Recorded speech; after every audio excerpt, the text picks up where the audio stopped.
Hi students, welcome to civil tips PSC.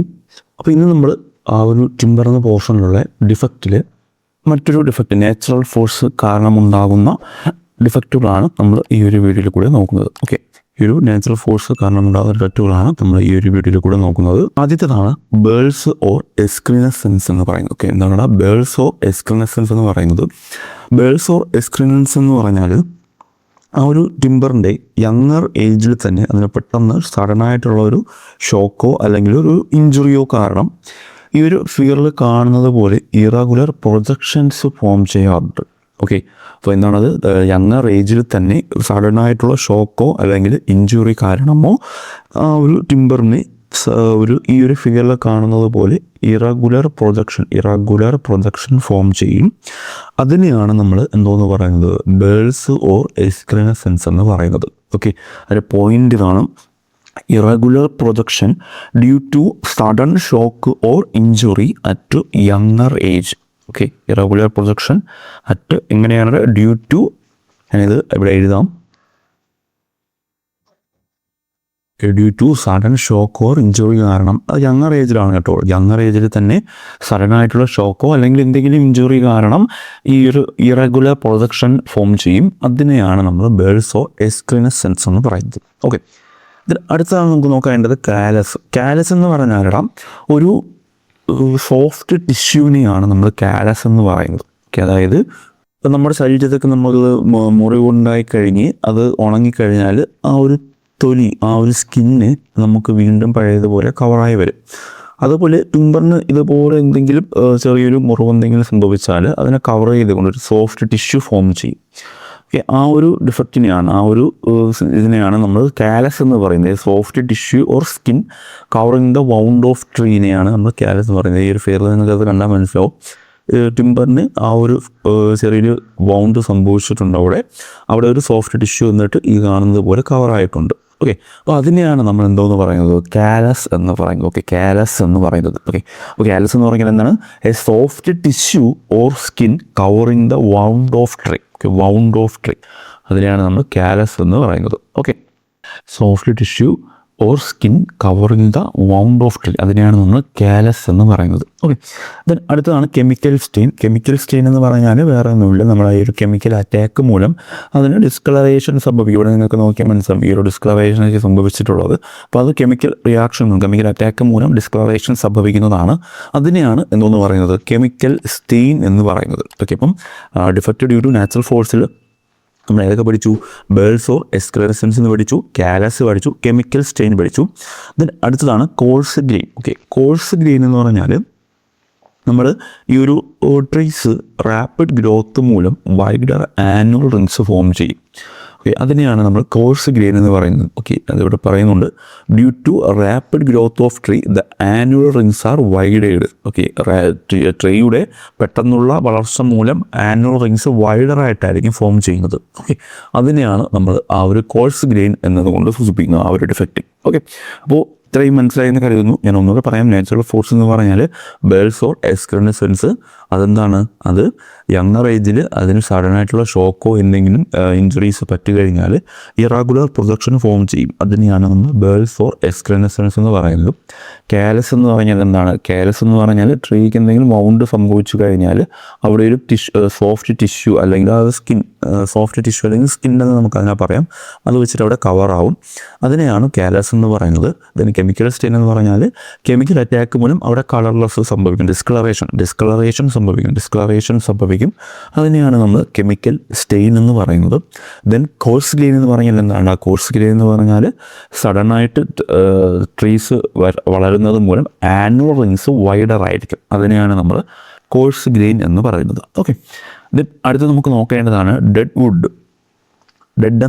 Would എന്ന് പറഞ്ഞാൽ നമുക്ക് വേറെ ഒന്നുമില്ല, ഈ ഒരു ഫിഗറിൽ കാണുന്നത് പോലെ തന്നെ സ്റ്റാൻഡിങ് ടിമ്പർ ആയിരിക്കും. അത് പട്ടുപോയ ട്രീസ് നമ്മൾ പറയും, പട്ടുപോയി എന്നൊക്കെ പറയും. അതിനെയാണ് നമ്മൾ ഡെഡ് വുഡ് എന്ന് പറയുന്നത്. Okay, timber from dead standing trees dead. Okay, ആ ഒരു ട്രീസിനെയാണ് നമ്മൾ ഡെഡ് വുഡ് എന്ന് പറയുന്നത്. ഓക്കെ, ദെൻ അടുത്തതാണ് ഡ്രഗ്സിനസ്. ഈ ഒരു ഡ്രഗ്സിനസും ഫോക്സിനസും കമ്പയർ ചെയ്തതിനെ പഠിക്കണം.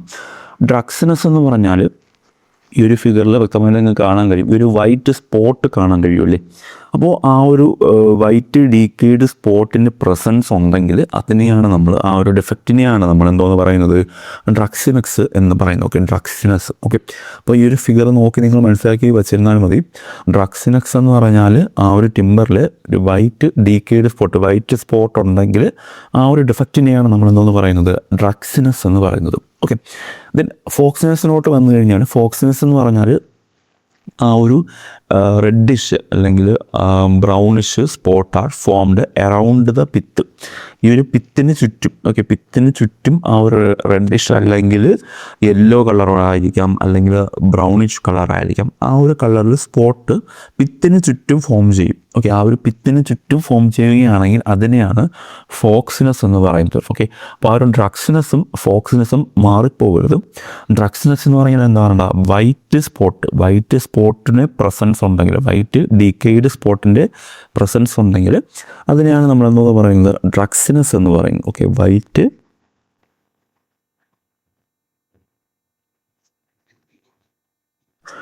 വൈറ്റ് ഡീക്കേഡ് സ്പോട്ടിൻ്റെ പ്രസൻസ് ഉണ്ടെങ്കിൽ അതിനെയാണ് നമ്മൾ ഡ്രക്സിനസ് എന്ന് പറയുന്നത്. ഇനി ഫോക്സിനസ് ആണെങ്കിലോ പിത്തിന് ചുറ്റും, എറൗണ്ട് ദ പിറ്റ് എന്ന് ഓർമ്മിച്ചോണം. ഓക്കെ, എറൗണ്ട് ദ പിത്തിൽ എങ്ങനെയാണ്, യെല്ലോയിഷ് അല്ലെങ്കിൽ റെഡിഷ് അല്ലെങ്കിൽ ബ്രൗണിഷ് സ്പോട്ട് പ്രസൻസ് ഉണ്ടെങ്കിൽ അതിന് നമുക്ക് ഫോക്സിനസ് എന്ന് പറയാം.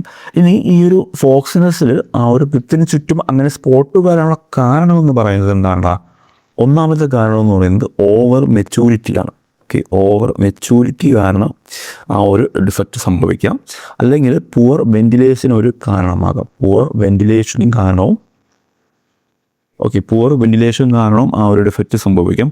അല്ലെങ്കിൽ growth on marshy soil. Marshy soil എന്ന് പറഞ്ഞാൽ ഈ ഒരു ചതുപ്പ് നിരോധനമൊക്കെ നമ്മൾ പറയൂലേ, മാർഷി സോയിൽ വളരുന്നത് കൊണ്ടും ഈ ഒരു ഡിഫക്റ്റ് സംഭവിക്കും. അതായത് പിത്തിന് ചുറ്റും ഫോക്സിനസ് എന്ന ഡിഫക്റ്റ് സംഭവിക്കും. പിത്തിന് ചുറ്റും ആ ഒരു യെല്ലോയിഷ് അല്ലെങ്കിൽ റെഡിഷ് അല്ലെങ്കിൽ ബ്രൗണിഷ് സ്പോട്ട് ഫോം ചെയ്യും. ആ ഒരു ഡിഫക്റ്റിനെയാണ് നമ്മൾ ഫോക്സിനസ് എന്ന് പറയുന്നത്.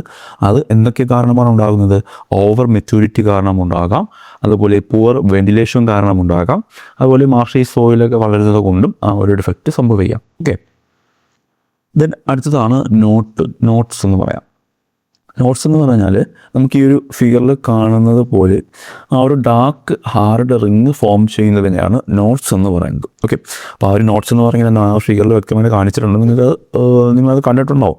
നമ്മൾ ഈ ഒരു ബ്രാഞ്ചസ് ഒക്കെ മുറിച്ച് കളയുമ്പോൾ അവിടെ ചിലപ്പോൾ അത് ഫോം ചെയ്യാറുണ്ട്, ആ ഒരു ഡാർക്ക് ഹാർഡ് റിങ് ഫോം ചെയ്യാറുണ്ട്. ഓക്കെ, അതിനാണ് എന്തോന്ന് പറയുന്നത്, നോട്ട്സ് എന്ന് പറയുന്നത്. ഓക്കെ, ആ ഒരു ബ്രാഞ്ചിൽ നമ്മൾ കട്ട് ചെയ്ത് കളഞ്ഞു കഴിഞ്ഞാൽ അവിടെ നമുക്ക് കുറേ നാൾ കഴിയുമ്പോൾ ഈ ഒരു ഡാർക്ക് ഹാർഡ് റിങ് ഫോം ചെയ്യും. അതിനെയാണ് നോട്ട്സ് എന്ന് പറയുന്നത്. അതെങ്ങനെയാണ് അവിടെ സംഭവിക്കുന്നത്, അത് ഡീറ്റെയിൽ ആയിട്ട് കുറച്ച് പറഞ്ഞു കഴിഞ്ഞാൽ, അങ്ങനെ നമ്മൾ ബ്രാഞ്ചസ് കട്ട് ചെയ്ത് കളയുമ്പോൾ അവിടെ ന്യൂട്രിയൻസ് ആ ഒരു ബ്രാഞ്ചിലോട്ട് ന്യൂട്രിയൻസ് ഓൾറെഡി സപ്ലൈ ചെയ്തുകൊണ്ടിരിക്കുകയായിരിക്കും. അപ്പോൾ നമ്മൾ ആ ഒരു ബ്രാഞ്ചിനെ പെട്ടെന്ന് കട്ട് ചെയ്ത് കളയുമ്പോൾ ഈ സപ്ലൈ ആകുന്ന ന്യൂട്രിയൻസ് അവിടെ വെച്ച് ഡെപ്പോസിറ്റ് ആവും. ആ ന്യൂട്രിയൻസ് ഡെപ്പോസിറ്റ് ആയിട്ട് അങ്ങനെയാണ് അവിടെ ആ ഒരു ഹാർഡ് റിങ് ഫോം ചെയ്യുന്നത്. നമുക്കറിയാം ആ ഒരു ബ്രാഞ്ച് നമ്മൾ കട്ട് ചെയ്ത് കളഞ്ഞാൽ പെട്ടെന്ന് ഈ ഒരു നോട്ട്സ് ഫോം ചെയ്യത്തില്ല, പതിയെയാണ് ഫോം ചെയ്യത്തുള്ളൂ. അപ്പോൾ അതെന്താണ്, ആ ഒരു നമ്മൾ കൊടുക്കുന്ന ന്യൂട്രിയൻസ് ആ ഒരു ഭാഗത്ത് വന്നിരുന്ന് ഡെപ്പോസിറ്റ് സംഭവിച്ചിട്ടാണ് ഈ ഒരു ഡാർക്ക് ഹാർഡ് റിങ് ഫോം ചെയ്യുന്നത്. നിങ്ങൾക്ക് അതിൻ്റെ ഒന്നും ആവശ്യമില്ല. ഈ ഒരു പോയിന്റ് മാത്രം, ആ ഒരു ഡിഫക്റ്റ് എന്താണെന്ന് മാത്രം ഓർത്തിരിക്കുക. ആ ഒരു ബ്രാഞ്ച് നമ്മൾ കട്ട് ചെയ്ത് കഴിഞ്ഞാൽ അവിടെ ഒരു ഡാർക്ക് ഹാർഡ് റിങ് ഫോം ചെയ്യും. അതിനെയാണ് നോട്ട് എന്ന് പറയുന്നത്. ഓക്കെ, ഇനി ഈ ഒരു നോട്ടിനെ അതിൻ്റെ ആ ഒരു സൈസിൽ ക്ലാസിഫൈ ചെയ്തിട്ടുണ്ട്.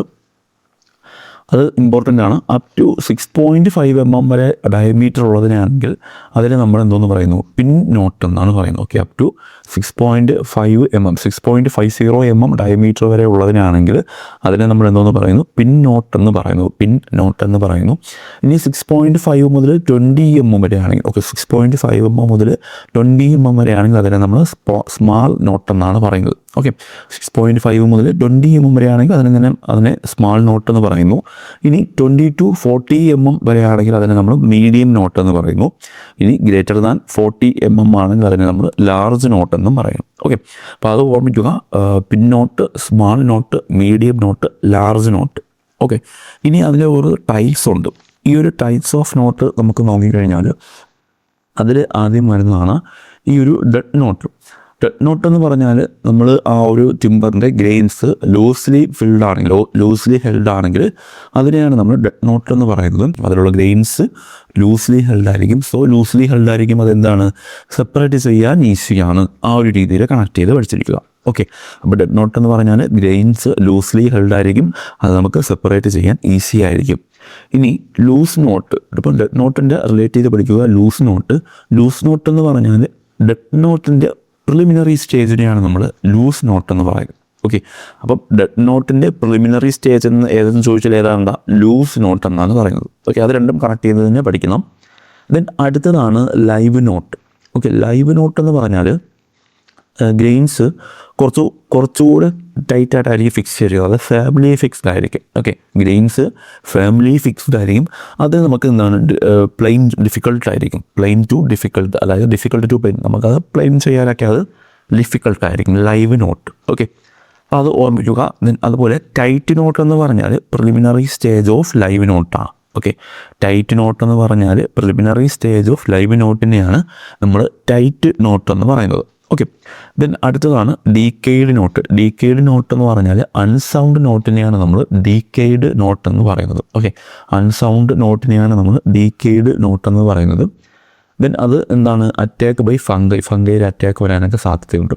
ദെൻ അടുത്ത റൗണ്ട് നോട്ട് എന്ന് പറഞ്ഞാൽ അതിൻ്റെ ഷേപ്പ് റൗണ്ട് അല്ലെങ്കിൽ ഓവൽ ഷേപ്പ് ആയിരിക്കും, അതിനെയാണ് നമ്മൾ റൗണ്ട് നോട്ട് എന്ന് പറയുന്നത്. ഓക്കെ, അപ്പോൾ അത്രയാണ് ആ ഒരു നോട്ടിൻ്റെ ക്ലാസിഫിക്കേഷൻ വരുന്നത്. അപ്പോൾ ഡെഡ് നോട്ട് എന്ന് പറഞ്ഞാൽ ഗ്രെയിൻസ് ലൂസ്ലി ഫിൽഡ് ആയിരിക്കും, അത് നമുക്ക് സ്പ്ലിറ്റ് ചെയ്യാൻ ഈസി ആയിരിക്കും. അതുപോലെ ലൂസ് നോട്ട് എന്ന് പറഞ്ഞാൽ പ്രിലിമിനറി സ്റ്റേജ് ഓഫ് ഡെഡ് നോട്ടിനെയാണ് നമ്മൾ ലൂസ് നോട്ട് എന്ന് പറയുന്നത്. പിന്നെ ലൈവ് നോട്ട് എന്ന് പറഞ്ഞാൽ ഗ്രെയിൻസ് കുറച്ചുകൂടെ ഫാമിലി ഫിക്സ്ഡ് ആയിരിക്കും, അത് നമുക്ക് കട്ട് ചെയ്യാനൊക്കെ ഡിഫിക്കൽട്ട്, പ്ലെയിൻ ചെയ്യാനൊക്കെ ഡിഫിക്കൽട്ടായിരിക്കും. അടുത്ത് ആ ഒരു ലൈവ് നോട്ടിൻ്റെ പ്രിലിമിനറി സ്റ്റേജിനെ നമ്മൾ ടൈറ്റ് നോട്ട് എന്ന് പറയുന്നു. ദെൻ അടുത്തത് ഡീക്കെയ്ഡ് നോട്ട്. ഡീക്കെയ്ഡ് നോട്ട് എന്ന് പറഞ്ഞാൽ അൺസൗണ്ട് നോട്ടിനെയാണ് നമ്മൾ ഡീക്കെയ്ഡ് നോട്ട് എന്ന് പറയുന്നത്, അത് ഫംഗൈൽ അറ്റാക്ക് വരാനൊക്കെ സാധ്യതയുണ്ട്. ദെൻ അടുത്തത് റൗണ്ട് നോട്ട്, അതിൻ്റെ ഷേപ്പ് റൗണ്ട് അല്ലെങ്കിൽ ഓവൽ ഷേപ്പ് ആയിരിക്കും. ഓക്കെ, ദെൻ അടുത്ത ടിമ്പറിൻ്റെ ഡിഫക്റ്റാണ് റിൻഡ് കാൾ എന്ന് പറയുന്നത്. ആ ഒരു നാച്ചുറൽ ഫോഴ്സ് കാരണം ആ ഒരു എഫക്റ്റിൽ അടുത്ത് വരുന്നതിനെയാണ് നമ്മൾ റിൻഡ് കാൾ എന്ന് പറയുന്നത്. റിൻഡ് കാളിൽ നമ്മൾ ആ ഒരു റിൻഡ് കാൾ എന്ന് പറഞ്ഞാൽ നമ്മൾ അതിൻ്റെ ഒരു ബ്രാഞ്ച്, ഓക്കെ, ആ ഒരു ബ്രാഞ്ചിൽ നമ്മൾ ഇംപ്രോപ്പറായിട്ടാണ് നമ്മൾ കട്ട് ചെയ്യുന്നതെങ്കിൽ അവിടെ ഒരു പെക്യൂലിയർ സ്വെല്ലിംഗ് സംഭവിക്കും. ഓക്കെ, ഇംപ്രോപ്പറായിട്ട് നമ്മളൊരു ബ്രാഞ്ച് കട്ട് ചെയ്ത് കഴിഞ്ഞാൽ അവിടെ ഒരു ഇംപ്രോപ്പർ സ്വെല്ലിംഗ്, അതാണ് പോയിന്റ്. ഓക്കെ, ഇംപ്രോപ്പർ സ്വെല്ലിംഗ് ആണ് അവിടുത്തെ പോയിന്റ്. ആ ഒരു ഇംപ്രോപ്പർ സ്വെല്ലിംഗ് സംഭവിക്കും, അതിനെയാണ് നമ്മൾ റിൻഡ് ഗാൾ എന്ന് പറയുന്നത്. ഓക്കെ, ഈ ഒരു ഫിഗറിൽ കാണാനൊക്കെ കഴിയും. ആ ഒരു ടിമ്പർ ബ്രാഞ്ചിനെ നമ്മൾ ഇംപ്രോപ്പറായിട്ട് കട്ട് ചെയ്തിട്ട് അവിടെ ഒരു പെക്യൂലിയർ സ്വെല്ലിംഗ് കാണുമ്പോഴും രൂപപ്പെടും, അതിനെയാണ് നമ്മൾ റിൻഡ് ഗാൾ എന്ന് പറയുന്നത്. ഓക്കെ, ദെൻ അടുത്ത ഡിഫക്റ്റ് നമുക്ക് നോക്കാം. അടുത്ത ഡിഫക്റ്റാണ് ഷേക്ക്. ഓക്കെ, ഷേക്ക് എന്ന് പറഞ്ഞാൽ അത് കുറച്ച് കൂടുതൽ കാര്യങ്ങൾ നമുക്ക് പഠിക്കാനുണ്ട്. അപ്പോൾ ഷേക്ക് എന്ന് പറഞ്ഞാൽ അതിൻ്റെ ഒരു ക്രാക്ക്, ആ ഒരു ഫൈബറിനെ സെപ്പറേറ്റ് ചെയ്തുകൊണ്ടുള്ള ആ ഒരു ക്രാക്കിനെയാണ് നമ്മൾ ഷേക്ക് എന്ന് പറയുന്നത്. ഓക്കെ, അപ്പോൾ ഫൈബറിനെ സെപ്പറേറ്റ് ചെയ്തിട്ടുള്ള ക്രാക്കിനെയാണ് നമ്മൾ എന്നു പറയുന്നത് ഷേക്ക് എന്ന് പറയുന്നത്. ഓക്കെ, ക്രാക്കിനെയാണ് നമ്മൾ ഷേക്ക് എന്ന് പറയുന്നത്. ഫൈബറിനെ സെപ്പറേറ്റ് ചെയ്തുകൊണ്ടുള്ള ക്രാക്കിനെയാണ് നമ്മൾ എന്നു പറയുന്നത് നമ്മൾ ഷേക്ക് എന്ന് പറയുന്നത്. ഓക്കെ, അപ്പോൾ അതിൽ ആദ്യത്തേതാണ് ഈ ഫിഗറിൽ കാണിച്ചിരുന്നത് കപ്പ് ഷേക്ക് എന്ന് പറഞ്ഞാൽ കർവ്ഡ്. ഇപ്പോൾ ഈ ഒരു ഫിഗറിൽ നിങ്ങൾക്ക് കാണാം, ഇതിങ്ങനെ കർവായിട്ടാണ് പോയിരിക്കുന്നത്. ഈ ഒരു ഡാർക്ക് പോർഷനിലൂടെ മാർക്ക് ചെയ്തിരിക്കുന്നതാണ് ആ ക്രാക്ക് എന്ന് പറയുന്നത്. അത് കർവ്ഡ് ഷേപ്പിലാണ് പോയിരിക്കുന്നത്. അത് ഈ ഒരു ആനുവൽ റിങ്ങിനെ സെപ്പറേറ്റ് ചെയ്യുന്നു.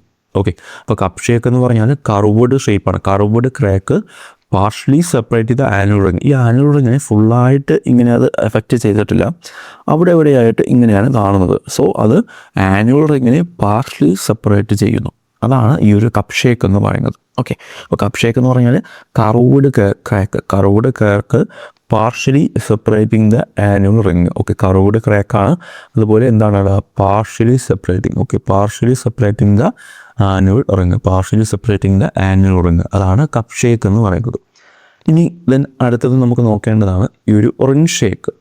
ഓക്കെ, റിങ് ഷേക്ക് എന്ന് പറഞ്ഞാൽ കപ്പ് ഷേക്കിന് കുറച്ചുകൂടി അഡ്വാൻസ്ഡ് ആയിട്ടെന്ന് നമുക്ക് വേണമെങ്കിൽ പറയാം. അതായത് ആനുവൽ റിങ്സിനെ അത് ഫുള്ളായിട്ട് അത് അഫക്റ്റ് ചെയ്യും. ഓക്കെ, കപ്പ് ഷേക്ക് കവറിൻ്റെ എൻ്റെയർ ആനുവൽ റിങ്, ആ ഒരു എൻ്റെയർ ആനുവൽ റിങ്ങിനെ കവർ ചെയ്തിട്ടാണ് ആ ഒരു ക്രാക്ക് ഫോം ചെയ്യുന്നതെങ്കിൽ അതിനെയാണ് നമ്മൾ റിംഗ് ഷേക്ക് എന്ന് പറയുന്നത്. എന്താണ് റിംഗ് ഷേക്ക് എന്ന് പറയുന്നത്? ഓക്കെ, അപ്പോൾ ഈ ഒരു കപ്പ് ഷേക്കും റിംഗ് ഷേക്കും കമ്പയർ ചെയ്ത് പഠിക്കുക. കപ്പ് ഷേക്ക് ആണെങ്കിൽ കർവ്ഡ് ക്രാക്ക് തന്നെയാണ്, പക്ഷേ അത് ആനുവൽ റിങ്ങിനെ പാർഷ്യലി മാത്രമേ അത് സെപ്പറേറ്റ് ചെയ്യുന്നുള്ളൂ. റിംഗ് ഷേക്ക് ആണെങ്കിൽ ആനുവൽ റിങ്ങിനെ, എൻ്റെയർ ആനുവൽ റിങ്ങിനെ അത് അഫക്റ്റ് ചെയ്യും. അതിനെയാണ് നമ്മൾ എന്തോന്ന് പറയുന്നത്? റിംഗ് ഷേക്ക് എന്ന് പറയുന്നത്. ഓക്കെ, ദെൻ അടുത്തതാണ് ഹേർട്ട് ഷേക്ക്. ഇതൊക്കെ നിങ്ങൾക്ക് ഈ ഒരു ഫിഗർ കണ്ട് മനസ്സിലാക്കാവുന്നതേ ഉള്ളൂ. ദെൻ അടുത്തതാണ് ഹേർട്ട് ഷേക്ക്. ഹാർട്ട് ഷേക്ക് എന്ന് പറഞ്ഞാൽ ആ ഒരു ക്രാക്ക് പിത്ത് മുതൽ സാപ്പ് വുഡ് വരെ എക്സ്റ്റെൻഡ് ആയിരിക്കുകയാണെങ്കിൽ അതിനെയാണ് നമ്മൾ എന്തോന്ന് പറയുന്നത്? ഹേർട്ട് ഷേക്ക് എന്ന് പറയുന്നത്. ഓക്കെ, പിത്ത് മുതൽ സാപ്പ് വുഡ് വരെ. ഓക്കെ, ഈ ഒരു ഫിഗർ ഇതാണ് ക്രാക്ക്. ഓക്കെ, പിത്ത് മുതൽ സാപ്പ് വുഡ് വരെ അത് എക്സ്റ്റെൻഡ് ആയിരിക്കുകയാണെങ്കിൽ അതിനെയാണ് നമ്മൾ ഹാർട്ട് ഷേക്ക് എന്ന് പറയുന്നത്. അത് അപ്രോക്സിമേറ്റ്ലി മെച്യൂരിറ്റി ആകുന്ന ടൈമിലാണ് ഇത് സംഭവിക്കുന്നത്. ഓക്കെ, അപ്പോൾ ഈ ഒരു ഹാർട്ട് ഷേക്ക് ആ ഒരു ടിമ്പർ അപ്രോക്സിമേറ്റ്ലി മെച്യൂരിറ്റി ആകുന്ന ടൈമിലാണ് ഈ ഒരു ഹാർട്ട് ഷേക്ക് ഉണ്ടാകുന്നത്. ഓക്കെ, അപ്പോൾ ഹാർട്ട് ഷേക്ക് എന്ന് പറഞ്ഞാൽ പിത്ത് മുതൽ സാപ്പ് വുഡ് വരെ ആയിരിക്കും ആ ഒരു ക്രാക്ക് എക്സ്റ്റെൻഡ് ആയിരിക്കുന്നത്. ഓക്കെ, പിന്നെ അടുത്തതാണ് സ്റ്റാർ ഷേക്ക്. സ്റ്റാർ ഷേക്ക് എന്ന് പറഞ്ഞാൽ ഔട്ടർ ബാർക്ക് മുതൽ സാപ്പ് വുഡ് വരെ ആയിരിക്കും. ഈ ഒരു ഔട്ടർ ബാർക്ക് മുതൽ സാപ്പ് വുഡ് വരെ ആയിരിക്കും ക്രാക്ക് എക്സ്റ്റെൻഡ് ആയിരിക്കുന്നത്. ഇനി ഈ ഒരു ഫിഗറിൽ കാണുന്നത് പോലെ ഈ ഒരു ഔട്ടർ ബാർക്ക് സൈഡിൽ, ഓക്കെ, ഈ ഒരു ഔട്ടർ സൈഡിൽ അത് വൈഡ് ആയിരിക്കും, അകത്തോട്ട് വരുന്നവരും അത് നാരോ ആയിട്ട് മാറും. ഓക്കെ, അതിനെയാണ് നമ്മൾ സ്റ്റാർ ഷേക്ക് എന്ന് പറയുന്നത്. ഓക്കെ, അപ്പോൾ ഈ ഒരു ഹാർട്ട് ഷേക്കും നിങ്ങൾ ഈ ഒരു സ്റ്റാർ ഷേക്കും കമ്പയർ ചെയ്ത് പഠിക്കുക. ഹാർട്ട് ഷേക്ക് എന്ന് പറഞ്ഞാൽ പിത്ത് മുതൽ സാപ്പ് വുഡ് വരെ എക്സ്റ്റെൻഡ് ആയിരിക്കും. ദെൻ സ്റ്റാർ ഷേക്ക് എന്ന് പറഞ്ഞാൽ ഔട്ടർ ബാർക്ക് മുതൽ സാപ്പ് വുഡ് വരെ ആയിരിക്കും എക്സ്റ്റെൻഡ് ചെയ്തിരിക്കുക. അതിൻ്റെ ഔട്ടർ സൈഡ് വൈഡറും ഉള്ളിലേക്ക് വരുന്നതും, അതായത് ഇന്നർ സൈഡ് അത് നാരോ ആയിരിക്കും. അതാണ് സ്റ്റാർ ഷേക്ക് എന്ന് പറയുന്നത്. ഓക്കെ, ദെൻ അടുത്തതാണ് റേഡിയൽ ഷേക്ക്. റേഡിയൽ ഷേക്ക് എന്ന് പറഞ്ഞാൽ ഈ സിമിലർ ടു സ്റ്റാർ ഷേക്ക് തന്നെയാണ്, പക്ഷെ അത് എക്സ്റ്റെൻഡ് ടു എന്താണ് പിത്ത് വരെ നമ്മളത് എക്സ്റ്റെൻഡ് ചെയ്തിരിക്കും. ബാർക്ക് മുതൽ പിത്ത് വരെ നിങ്ങൾക്ക് അത് ഫിഗറിൽ കാണാൻ പറ്റും. ഓക്കെ, ബാർക്ക് മുതൽ പിത്ത് വരെ അത് എക്സ്റ്റെൻഡ് ചെയ്തിരിക്കും. അത് എങ്ങനെയാണ്? ഫൈൻ ആൻഡ് ന്യൂമറസ് ആയിരിക്കും ആ ഒരു ക്രാക്ക്. റേഡിയൽ ഷേക്കിൻ്റെ ആ ഒരു ക്രാക്ക് എന്ന് പറയുന്നത് ഫൈൻ ആൻഡ് ന്യൂമറസ് ആയിരിക്കും. ഓക്കെ, ഫൈൻ ആൻഡ് ന്യൂമറസ് ആയിരിക്കും ആ ഒരു റേഡിയൽ ഷേക്ക് എന്ന് പറയുന്നത്. ഓക്കെ, അപ്പോൾ കപ്പ് ഷേക്ക് എന്ന് പറഞ്ഞാൽ എന്താണ്? കപ്പ് ഷേക്ക് എന്ന് പറഞ്ഞാൽ നമ്മുടെ ആനുവൽ റിങ്സിനെ പാർഷ്യലി ആയിട്ട് അത് അഫക്റ്റ് ചെയ്തിട്ടുള്ള കർവിലായിരിക്കും അത് ഫോം ചെയ്യുന്നത്. അതാണ് കപ്പ് ഷേക്ക് എന്ന് പറയുന്നത്. ദെൻ റിംഗ് ഷേക്ക് എന്ന് പറഞ്ഞാൽ എൻ്റെയർ ആനുവൽ റിങ്ങിനെ അത് അഫക്റ്റ് ചെയ്യും. അതിനെയാണ് റിംഗ് ഷേക്ക് എന്ന് പറയുന്നത്. ദെൻ ഹേർട്ട് ഷേക്ക് എന്ന് പറഞ്ഞാൽ എന്താണ്? അത് പിത്ത് മുതൽ സാപ്പ് വുഡ് വരെ ആയിരിക്കും അത് എക്സ്റ്റെൻഡ് ആയിരിക്കുന്നത്. ദെൻ സ്റ്റാർ ഷേക്ക് എന്ന് പറഞ്ഞാൽ ഔട്ടർ ബാർക്ക് മുതൽ സാപ്പ് വുഡ് വരെ ആയിരിക്കും അത് എക്സ്റ്റെൻഡ് ആയിരിക്കുന്നത്. ഔട്ടറിൽ അത് വൈഡറും ഇന്നറിലോട്ട് വരുമ്പോൾ അത് നാരോ ആയിട്ടായിരിക്കും ഫോം ചെയ്യുന്നത്. ദെൻ അടുത്തതാണ് റേഡിയൽ ഷേക്ക്. റേഡിയൽ ഷേക്ക് എന്ന് പറഞ്ഞാൽ ബാർക്ക് മുതൽ പിത്ത് വരെ എക്സ്റ്റെൻഡ് ചെയ്യും, പക്ഷേ അത് എങ്ങനെയാണ്? ഫൈൻ ആൻഡ് ന്യൂമറസ് ആയിരിക്കും. ഓക്കെ, ദെൻ അടുത്ത നമുക്ക് നോക്കേണ്ടതാണ് twisted fibre. Okay, twisted fibre അല്ലെങ്കിൽ വാൻഡറിങ് ഹാർട്ട് എന്ന് പറയും. ഈ ഒരു അതർ നെയിംസ് ഒക്കെ പഠിച്ചോളണം കേട്ടോ. ട്വിസ്റ്റഡ് ഫൈബർ അല്ലെങ്കിൽ വാൻഡറിങ് ഹാർട്ട്സ് എന്ന് പറഞ്ഞാൽ ഈ ഒരു ഫിഗറിൽ കാണുന്നത് പോലെ തന്നെ നമുക്ക് ആ ഒരു യങ്ങർ ഏജിൽ തന്നെ നല്ല ഭയങ്കരമായിട്ടുള്ള കാറ്റ് മൂലമോ ട്രീസിന് ഇങ്ങനെ ഒരു ട്വിസ്റ്റ് സംഭവിക്കാറുണ്ട്. നമുക്കതിനെ ഒന്ന് ട്വിസ്റ്റ് എന്ന് പറയാം, അല്ലെങ്കിൽ ടേം ടു വൺ ഡയറക്ഷൻ എന്ന് പറയാം. ഓക്കെ, നമുക്ക് ട്വിസ്റ്റ് എന്നും പറയാം, അല്ലെങ്കിൽ ടേൺ ടു വൺ ഡയറക്ഷൻ എന്നും പറയാം. Okay, turn to one direction എന്ന് പറയാം. ഓക്കെ, ആ ഒരു രണ്ട് രീതിയിൽ പറയാം. ആ ഒരു ഡിഫക്റ്റിനെയാണ് നമ്മൾ എന്തോന്ന് പറയുന്നത്? ട്വിസ്റ്റഡ് ഫൈബർ അല്ലെങ്കിൽ വാണ്ടറിങ് ഹേർട്ട് എന്ന് പറയുന്നത്. ഓക്കെ, ഇപ്പോൾ ട്വിസ്റ്റഡ് ഫൈബർ അല്ലെങ്കിൽ വാണ്ടറിങ് ഹേർട്ട് എന്ന് പറഞ്ഞാൽ ഫാസ്റ്റ് ബ്ലോയിങ് വിൻഡ് യങ്ങർ ഏജിലാണ് ഇത് സംഭവിക്കുന്നത്. ഓക്കെ, അപ്പോൾ ആ ഒരു യങ്ങർ ഏജിൽ സഡനായിട്ട് ഫാസ്റ്റായിട്ടുള്ള കാറ്റ് മൂലം ആ ഒരു ടിമ്പറിന് ഫൈബർ ട്വിസ്റ്റ് സംഭവിക്കാം, അല്ലെങ്കിൽ ഒരു ഡയറക്ഷനോടെ ടേൺ ചെയ്യാം. ആ ഒരു ഡിഫക്റ്റിനെയാണ് നമ്മൾ ട്വിസ്റ്റഡ് ഫൈബർ അല്ലെങ്കിൽ വാണ്ടറിങ് ഹേർട്ട് എന്ന് പറയുന്നത്. ഓക്കെ, ദെൻ അടുത്താണ് upset or rupture. Okay, upset or rupture എന്ന് പറഞ്ഞാൽ നമ്മൾ നേരത്തെ പറഞ്ഞതുപോലെ സഡനായിട്ടുള്ള കാറ്റ് മൂലമോ അല്ലെങ്കിൽ സഡൻ ഫെല്ലിംഗ് മൂലമോ, ഒക്കെ സഡനായിട്ടുള്ള വിൻഡ് മൂലമോ അല്ലെങ്കിൽ സഡനായിട്ടുള്ള ഫെല്ലിംഗ് കാരണമോ ഈ ഫിഗറിൽ കാണിച്ചിരിക്കുന്നത് പോലെ ഇതുപോലെ ഇഞ്ചുറീസ് ഫോം ചെയ്യാറുണ്ട്. അതായത് അത് ക്രഷ് ആവാറുണ്ട്, ക്രഷിങ് സംഭവിക്കും അവിടെ, അല്ലെങ്കിൽ കംപ്രഷൻ സംഭവിക്കും. ഒന്നേ ക്രഷിങ് സംഭവിക്കും, അല്ലെങ്കിൽ ആ ഒരു ഫൈബറിന് ഇതുപോലെ കംപ്രഷൻ സംഭവിക്കും. ആ ഒരു ഡിഫക്റ്റിനെയാണ് അപ്സെറ്റ് ഓർ റപ്ചർ എന്ന് പറയുന്നത്. ഓക്കെ, അപ്സെറ്റ് ഓർ റപ്ചർ എന്ന് പറഞ്ഞാൽ എന്താണ്? അപ്പോഴും നമ്മൾ ആ ഒരു സഡനായിട്ടുള്ള ഫെല്ലിങ് മൂലമോ അല്ലെങ്കിൽ ഭയങ്കര ഫാസ്റ്റായിട്ടുള്ള കാറ്റ് മൂലമോ ആ ഒരു ടിമ്പർ പീസിന് ഇതുപോലെ ക്രഷിങ് അല്ലെങ്കിൽ അതിൻ്റെ ഫൈബറിന് കംപ്രഷൻ സംഭവിക്കാം. ഓക്കെ, അതിനെയാണ് അപ്സെറ്റ് ഓർ റപ്ചർ എന്ന് പറയുന്നത്. ഓക്കെ, അപ്പോൾ injury by crushing or compression of fibre due to sudden falling of force sudden falling of trees or fast blowing wind. അതാണ് നമ്മുടെ പോയിൻ്റായിട്ട് പറയുന്നത്. അപ്പോൾ ഇത്രയേ ഉള്ളൂ. സഡനായിട്ട് വീഴുന്നത് മൂലം, സഡനായിട്ട് ഫില്ലിംഗ് കാരണമോ അല്ലെങ്കിൽ പെട്ടെന്നുള്ള ഫാസ്റ്റായിട്ടുള്ള കാറ്റ് കാരണമോ ആ ഒരു ടിമ്പർ പീസിന് ക്രഷിങ് സംഭവിക്കാം, അല്ലെങ്കിൽ ഫൈബറിന് കംപ്രഷൻ സംഭവിക്കാം. ആ ഒരു ഡിഫക്റ്റിനെയാണ് അപ്സെറ്റ് ഓർ റപ്ചർ എന്ന് പറയുന്നത്. ഓക്കെ, ദെൻ അടുത്തതാണ് വാട്ടർ സ്ട്രെയിൻ. വാട്ടർ സ്ട്രെയിൻ എന്ന് പറഞ്ഞാൽ നമുക്ക് ആ ഒരു ടിമ്പർ പീസിലൊക്കെ വെള്ളത്തിൻ്റെ അംശം, അതായത് വാട്ടർ വീണ് കഴിഞ്ഞാൽ അവിടെ ആ ഒരു ഡിസ്കളറേഷൻ സംഭവിക്കും. അതിനെയാണ് വാട്ടർ സ്റ്റെയിൻ എന്ന് പറയുന്നത്. ഓക്കെ, വാട്ടർ സ്റ്റെയിൻ എന്ന് പറയുന്നത് നമുക്കത് കാണാവുന്നതാണ്, അത് ഫീൽ ചെയ്തിട്ടുള്ളതാണ്. ആ ഒരു ടിമ്പർ പീസിലൊക്കെ വെള്ളം അങ്ങനെ വീണ് കിടന്നാൽ അത് കുറച്ച് കഴിയുമ്പോൾ ഇതുപോലത്തെ ഒരു പൂപ്പൽ പോലെയൊക്കെ ഫോം ചെയ്യും, അവിടെ ഒരു ഡിസ്കളറേഷൻ സംഭവിക്കും. അതിനെയാണ് എന്തോന്ന് പറയുന്നത്? വാട്ടർ സ്റ്റെയിൻ എന്ന് പറയുന്നത്. ഓക്കെ, ദെൻ അടുത്ത ലാസ്റ്റ് ഡിഫക്റ്റാണ്, ഈ ഒരു നാച്ചുറൽ ഫോഴ്സ് കാരണമുള്ള ലാസ്റ്റ് ഡിഫക്റ്റാണ് വിൻഡ് ക്രാക്ക്. വിൻഡ് ക്രാക്ക് എന്ന് പറഞ്ഞാൽ ഈ ഒരു ടിമ്പർ പീസൊക്കെ അല്ലെങ്കിൽ ഒരു ബ്രാഞ്ചസൊക്കെ അറ്റ്മോസ്ഫിയറായിട്ട് എക്സ്പോസ്ഡ് ആയി കഴിഞ്ഞാൽ അവിടെ ആ ഒരു എക്സ്റ്റീരിയർ സർഫേസിൽ ശൃംഗ് അല്ലെങ്കിൽ ക്രാക്ക് ഫോം ചെയ്യും. അറ്റ്മോസ്ഫിയറിക്കായിട്ടുള്ള ഏജൻസീസ്, അറ്റ്മോസ്ഫിയറിലുള്ള ഏജൻസീസ് കാരണം ആ ഒരു എക്സ്റ്റീരിയർ സർഫേസ് എന്ത് സംഭവിക്കും? ശൃംഗ് അല്ലെങ്കിൽ ക്രാക്ക് ഫോം ചെയ്യും. ഓക്കെ, ശൃംഗ് അല്ലെങ്കിൽ അവിടെ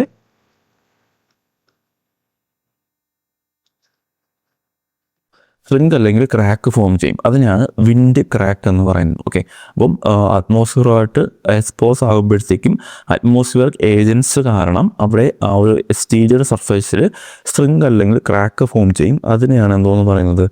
വിൻഡ് ക്രാക്ക് എന്ന് പറയുന്നത്. ഓക്കെ, അപ്പോൾ ഇത്രയാണ് ആ ഒരു നാച്ചുറൽ ഫോഴ്സ് കാരണമുള്ള ഡിഫക്റ്റ് എന്ന് പറയുന്നത്. ഓക്കെ, അപ്പോൾ ഇതൊക്കെ ഇമ്പോർട്ടൻ്റ് ആണ്. അപ്പോൾ എല്ലാവരും നല്ല രീതിയിൽ തന്നെ പഠിക്കുക.